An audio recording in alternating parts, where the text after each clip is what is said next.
That's where his last fight was, here in LA 7 years ago. So now that Mikey's a world champion and unifying the title, I think the fight. Mikey Garcia hits as hard as any welterweight out there. That's according to Josesito Lopez, who has sparred him and recently faced a power-punching welterweight in Keith one-time Thurman. Stay tuned.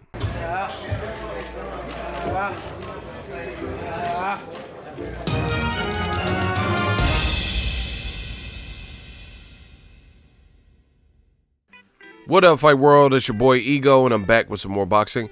Make sure you smash the like button. Also, subscribe to the channel for the latest and greatest in boxing.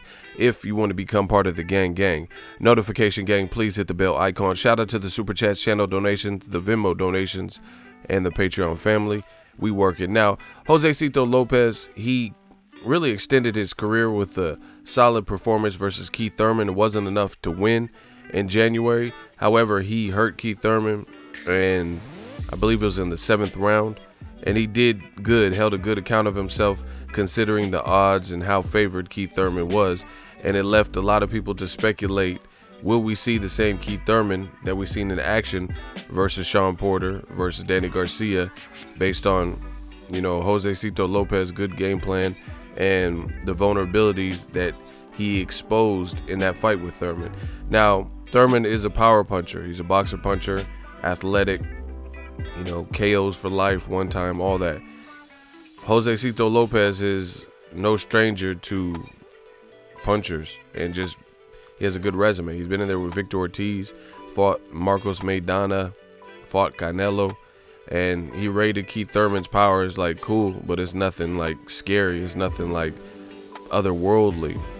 And he did weigh in on an upcoming fight that I'm looking forward to, March 16th. Mikey Garcia stepping up to challenge IBF welterweight champion ERROL the Truth Spence Jr. Man down, right?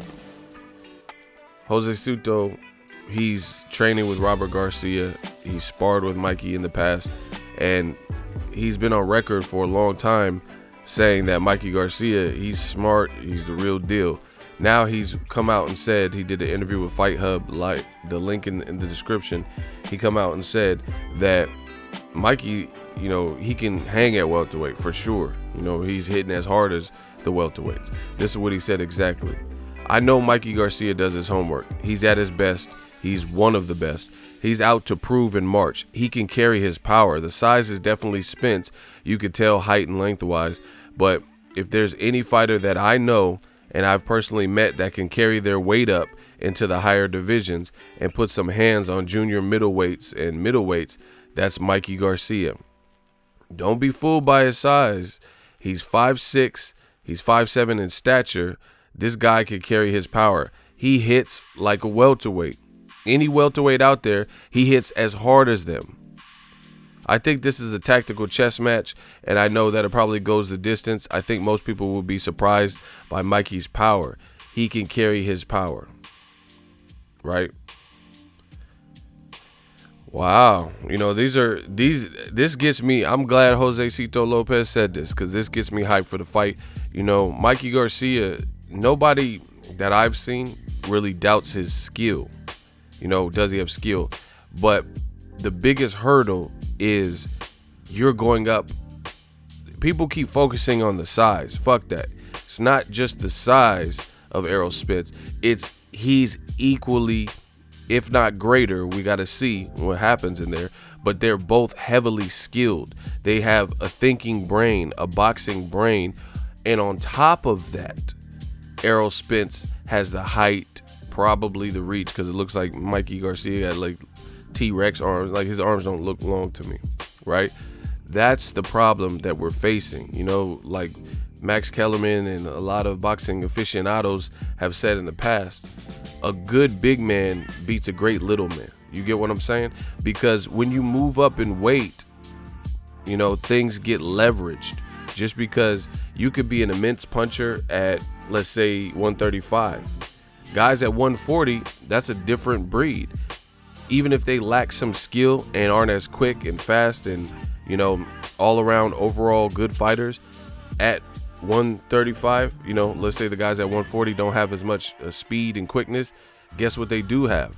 You know, bigger frames, better chins, tough guys, you know, just depend on the weight class.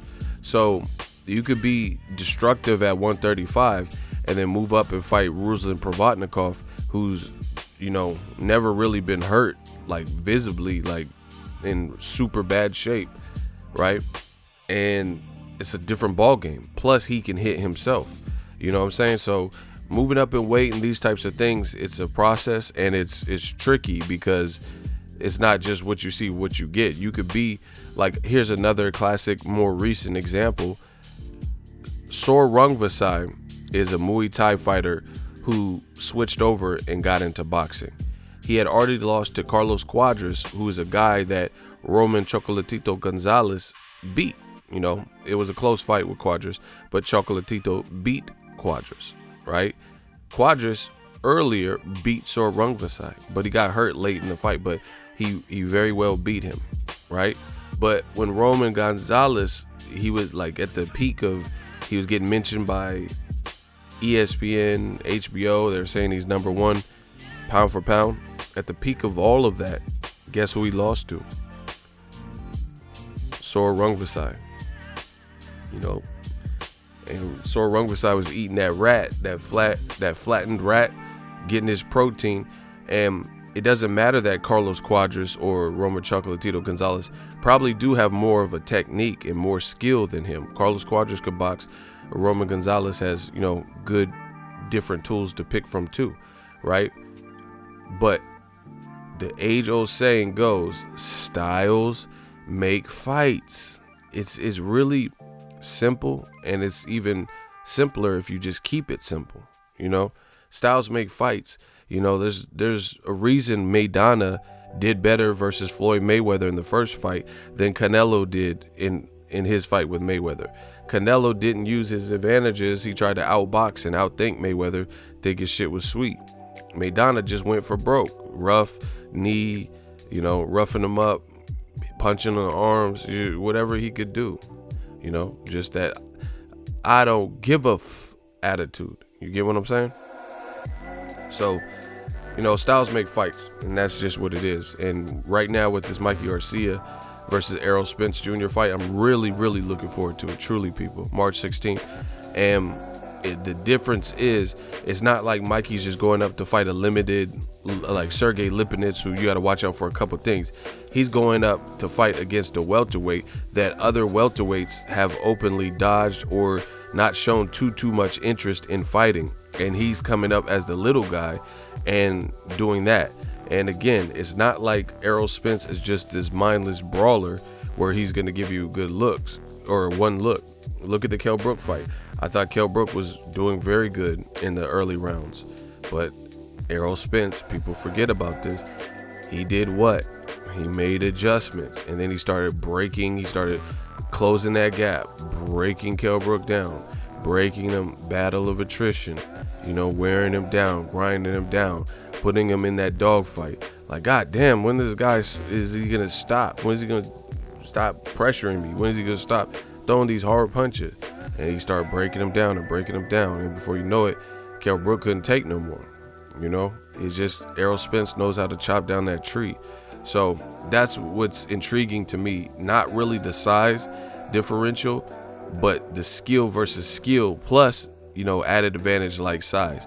And here's the other thing. Mikey Garcia, to me, is not faster than Errol Spence. Errol Spence seems more explosive. There's a fluidity with his punches. So I don't know. You know, Mikey's going to have to outsmart. You know, I have to look at the jabs because Mikey has a really good jab. He showed you that in the Dehans Letition, and you know, but maybe he has a slightly better jab than Errol Spence. I don't know, but you know, a lot of the other size, height, reach, speed, explosiveness, athleticism, you know, in shape, I wouldn't give those categories to Mikey Garcia. But again, he's a phenomenal fighter. We'll see how it plays out. But I love this because this helps even the playing field. And you never really know, just because Josesito Lopez trains in the same gym. So you don't know if he's just like trying to give an extra added boost to Mikey Garcia. But, you know, there's probably some truth to it too, that he does hit comparable to welterweights, because Brandon Rios raved about his punching power and says he been in there with Maidana and Pacquiao and stuff, and Mikey hit him the hardest. You know, I think, I don't know for a fact, but if I had to take a guess, I would say Mikey probably hit Brandon Rios the hardest because of his technique, and he knew what punches to place on that opponent. Brandon Rios ain't in shape, so he probably got hit with a vicious body shot. Pacquiao's just like more of a flurry. He's not like a body puncher, so it's possible Rios got hit hardest by Mikey Garcia because Mikey knows how to place his shots, and he's smart, so he's gonna break you down. Pacquiao's just kind of like, you know, a whirlwind, just like hey, 1 2 2 send it, hey, 1 2 think, you know, that's Pacquiao.